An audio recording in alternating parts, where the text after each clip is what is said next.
Hello and welcome to the Away Day Experience Show. My name's Sam. I'm Tom. And Tom, it's chance to review the away grounds, and this is the third in the series. And the two games we've had so far, they've not been bad, have they? No, they've been good ones, to be fair. We've had, obviously, we had a few good results as well, which always helps. But I think we said, didn't we? They were quite a nice way to start. When I looked at the fixtures early in the season, I thought they're good away days. So, Hull was one I've never been to before, but it was one I was looking forward to anyway.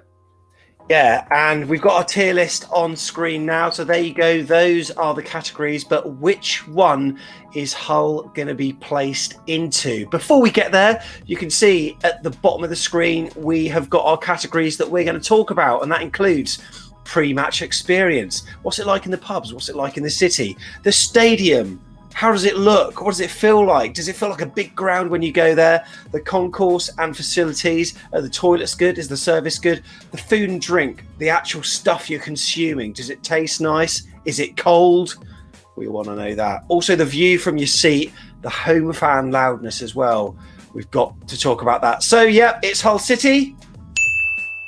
And we start off with the pre-match experience, Tom. And look, we didn't go to the city centre, but it's not won a City of Culture award in 2017 for nothing, is it? But we went to the New Walton Club, and look, on beer prices alone, I think I was quite happy with it. Yeah, definitely, to be fair. Like you say, we didn't go to the city and stuff, but you hear murmurings about what place everyone's going before in terms of away fans. A few people going in there. It was where we parked. It was right there, wasn't it? And then the stadium's right there. So it was really quite handy. I thought it was, convenient, so it means you can get there early and get on the beers or whatever quite early, and it was mainly Bournemouth fans in there, and it was quite nice. Quite liked it in there. It was paid £1 to get in, didn't we? But like you say, the prices were really good. I can't remember what it was, but the first round was very cheap, and I thought, oh, this is all right. I can set up camp here. But it was a nice atmosphere, wasn't it? A nice little pool table and that. Shame we didn't have the football on or anything, like the early kickoff. But it was nice. I liked it. I liked how easy it was. Do you know what I mean? And they even said in there that we can park there if you want. We already sorted it out, but that's always handy. So I enjoyed how quick and easy it was. Really, sometimes you waste an hour trying to find somewhere, don't you? So that was good. Yeah, I was pleased with it, and people that started off in the city centre said how conveniently placed the pubs were, because unlike many a ground, Hull Stadium's actually relatively close to the city centre, so it is walking distance, and a number of pubs there, and also there are lots of places to see within the city centre as well. So marks out of 10 then for the pre-match experience, Tom? Pre-match experience, I'm going to give it solid 7, knocking on the door of an 8. Love it. Solid 7 and knocking on the door for an 8. Fantastic. Okay, next then, Tom, we're going for the stadium itself. So we approach the stadium, and it's got the feel of a big stadium, but it's not huge, is it? But I'll tell you what, quite a nice, unique design as well. Yeah, definitely. I think, as I mentioned, I've never been to Hull, and so I didn't really have any preconceived ideas of it. I haven't been in the past at all. So, and I quite liked it. It was nice, and you forget, I think, sometimes, because they've only just got promoted. You forget, it's quite it's a big stadium. It's a nice stadium. They're not a small football club. So I quite liked it. Like you say, quite unique, and inside and from the outside, it's a decent stadium in the Championship. I'd say it's probably middle ground in the Championship, maybe, but we can't. We can never give a stadium stick on air, because then we will get pelters. But I quite like the look of it. It was really easy to walk around. The access was really good. So I was quite happy with going to a ground. It's not like your tight confined space like Kenilworth Road, but granted, there's a sort of antiquated quality about grounds like that. But for the MKM Stadium, Tom, what are your marks out of 10? I'm gonna go 7 again. 7. Yeah. 7. Love it.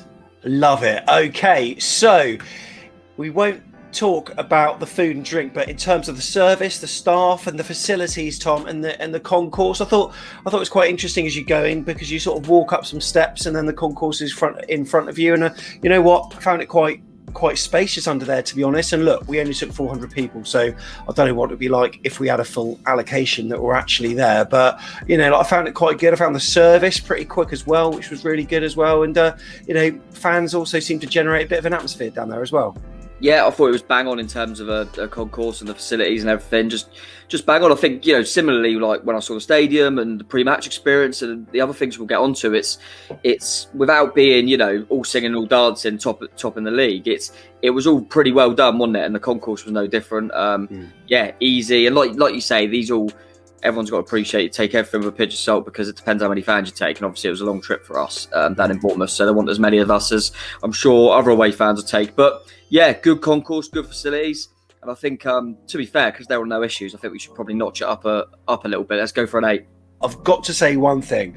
I lost my bank debit card that day because I have all my battery packs in my pocket and my chargers and my phones and stuff, and my Santander card slipped out. I know it was somewhere at the ground, either outside or inside. And I asked a couple of members of staff, and they were a bit like, no, mate, I haven't seen it. Like, okay, do you want to take my name? Do you want to take my number? Do you want to take anything just in case you find me? It's like, no, like, we'll just keep an eye out for it. So, okay, how are you going to get hold of me? Like, so I found them a little bit like clueless in that regard. Yeah. Some were better than others. However, at the end, they were very helpful. They walked me around to the security office, but alas, had to cancel the card, get a new one. New one's still not arrived, mate, so I'm juggling money about this week. It says pay for stuff. It's an absolute joke. But I've got to pay for all the wages. I wonder why my wages don't come through. Yeah. So, for me, that marks them down a little bit. But, yeah your score, mate? Yeah, I'm going to start. I'm going to go 8. I mean, yeah, 8. Okay, happy. You're very unique. I'm gonna go. Yeah, maybe the staff didn't deal with you well, but you should have looked after your car better, shouldn't you, Sam? Oh, burn! I can't put them down for your personal experience, but I appreciate what you're saying about that. Yeah. All right then.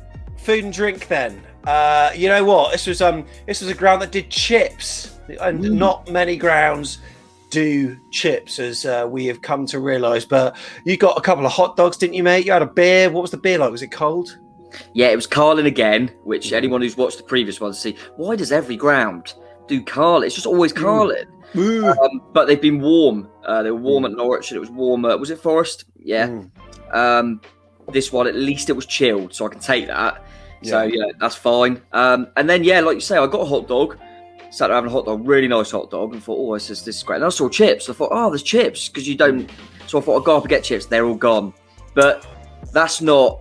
I can't have a go at that because, it is a novelty and people were getting onto them. I didn't have a look, so that's my fault. But I went and got another hot dog. So that proves that I was a good hot dog, mate. Really good hot dog. So food and drink I thought was bang on, like you say. And not everywhere does chips these days, do they? And to be fair, even though they ran out of chips, to be able to go back up and get another hot dog was pretty good. So, yeah, I'm gonna go 8 for that because I think that was strong. Yeah, and you know what? The chips were actually fairly decent chips as well. They were like sea salted on top. I gave one to Ethan, and it got his seal of approval as well. So, I'm happy with that score as well. Look, I think in terms of the view, most grounds we've been to so far, we've been treated to a decent view, and it's probably going to be the case. We might have to bring in another category for this, but the view again. I mean, in this kind of fixture, you can basically stand where you want, couldn't you? But we chose to be a little bit higher up, and from where we were, I had no qualms at all. No pillars, because it's that kind of cantilever design stadium, but I thought it was really good view. Yeah, I agree with what you're saying, but I think probably the view category will come in more when, I can't think off the top of my head, but when you have ones that are similar to our own, where the away fans are at the side, rather than behind the goal, because I hate that, and I always feel for away fans that come to our place, to be honest, because there's nothing worse. I always remember Wolves doing it, but obviously they're Premier League now. But yeah, Norwich in the cup. Of course, yeah. Yeah, so I think that does make a difference. Always prefer being behind a goal, especially. I don't know what it is about it. It's just better, especially on an away game, and it being behind one of the ends. But yeah, like you say, similar to the others, it was a good view. Because, going back to the fact that we didn't obviously take loads up because of the distance, it meant we can move around and be pretty comfortable wherever, like you say, no obstructions, no pillars, and easy to get an atmosphere going and stuff like that. So, yeah, pretty standard, I'd say. So we'll go with a 7. I think that's fair. Yeah, I think it's 7. And look, it's not totally... the stands aren't totally close to the pitch. I mean, it is a dual use stadium. It's used for rugby as well. But I noticed it wasn't quite West Ham proportions, but the long stands that were going down the side, there was a bit of a gap actually between that and the pitch. So, but you didn't need binoculars to see the game. And I thought it was all right. So I'm happy with your score on that. I noticed the formation of where the fans were, picture being at Southampton. We were in that kind of spot behind the goal, and most of their loud fans were to the left, but home fan loudness is the next one on this, mate. And I've got to say, so far this season, it's, you know, the grounds that we've been to haven't exactly blown me away in terms of the decibel level, I've got to say, and this was no different, probably the worst. Yeah, I probably agree with that. And I mean, not as bad as Birmingham, maybe. But yeah, maybe Birmingham was worse thinking about it, but they got a reason for that though as well, with two stands closed. But yeah, and it was a 0-0 game, etc. But yeah, and don't get me wrong, I wouldn't be surprised if away fans say the same about us. I think it is and I also think what happens is, I think we mentioned this before, with not being able to go to away games for so long, the away fans, everyone's so pumped, aren't they? Away days are back, and they just overpower it. Like, I'm not saying that I actually think probably the 2 home games we've had, the away fans would be better than the home as well. Oh, easy, yeah. Yeah, so I'm happy to say it about ourselves. So, but yeah, they were poor. I just remember a lot of time, any time they'd done anything, I kind of, you know, you do that sarcastic kind of cheer because they barely sang anything. They seemed pretty happy at the end of the game to get the point and stuff like that. And I suppose it wasn't the best game. But yeah, it wasn't. It was pretty low. I'm trying to think we scored Birmingham low. I think Birmingham were a little bit worse. Like you say, there were other factors. 3. Yeah, I think it wasn't particularly great. And what was really strange was that the right hand side of the stadium, the big stand, it barely had any people in there was just like a scattering of people compared to the opposite side where there were loads. And I noticed you know, the TV cameras where they positioned, it probably looked good, but I mean, I don't know what the attendance actually was for that game. Do you know what it was? No, honestly, I haven't got a clue because it holds a fair amount, doesn't it? And yeah, like say, how many did we work out that we took? Was it about 400? Was it? Yeah, about 400, I think.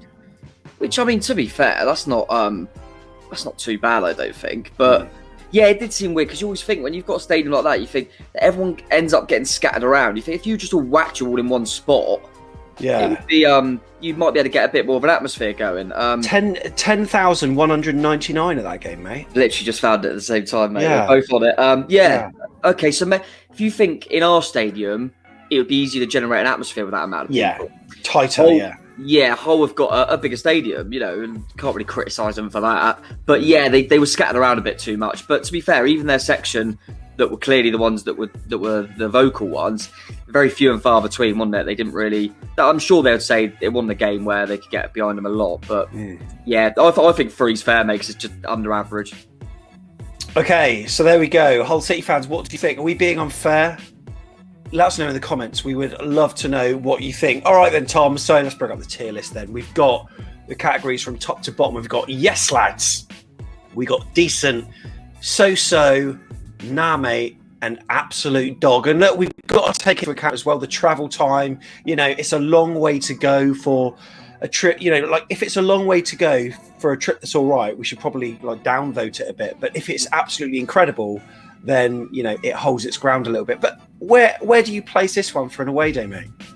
I think that's a good point you make, because I think to us, the more northerly ones are always going to struggle a little bit more, because you've got to remember this from a Bournemouth fan's point of view. You know, we're not saying this is any worse than, you know, blah, blah, blah.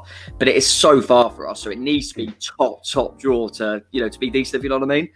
Long way, wasn't it? I think we, you know, I remember I had to wake up about 5-ish, you know what I mean, to get ready to go and stuff like that. But like we said before, you know, I liked the first time I've been there.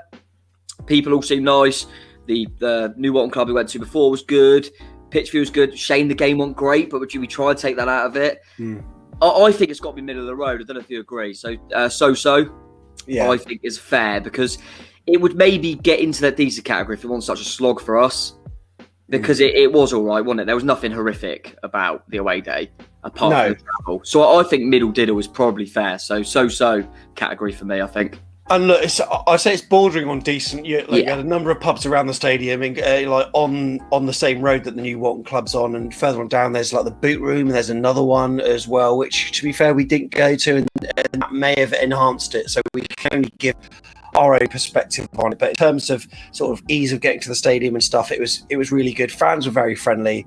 Maybe if Bournemouth had come away with a result, we might be a bit generous, but we're trying not to do that. It's difficult. Yeah, I think, but it is so far north that we've got to put it as a so. It's not like you must visit; you got to do it. You know, Blackpool might be up there depending on what that's like. I think a point as well, Sam, is that I obviously will try and get to, you know me, I'll try and get to all the games if I can. But I was just trying to think of it then. If we were to be in the same league next season, I've never been a Hull before, so I've kind of got that I didn't have any preconceived ideas. Next season, will I be looking for Hull away, thinking, oh, I love that? No. So that's why I didn't go into decent. And I do admit that's probably because of the travel, but it wasn't. If it was brilliant, I wouldn't have cared about the travel. Yeah. So I think putting it in the middle, bang in the middle, is fair, to be honest.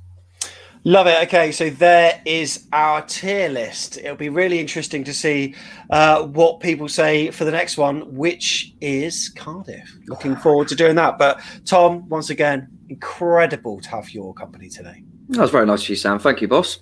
And we will see them in the next one, won't we? We will indeed. Got the cherries. Got the cherries.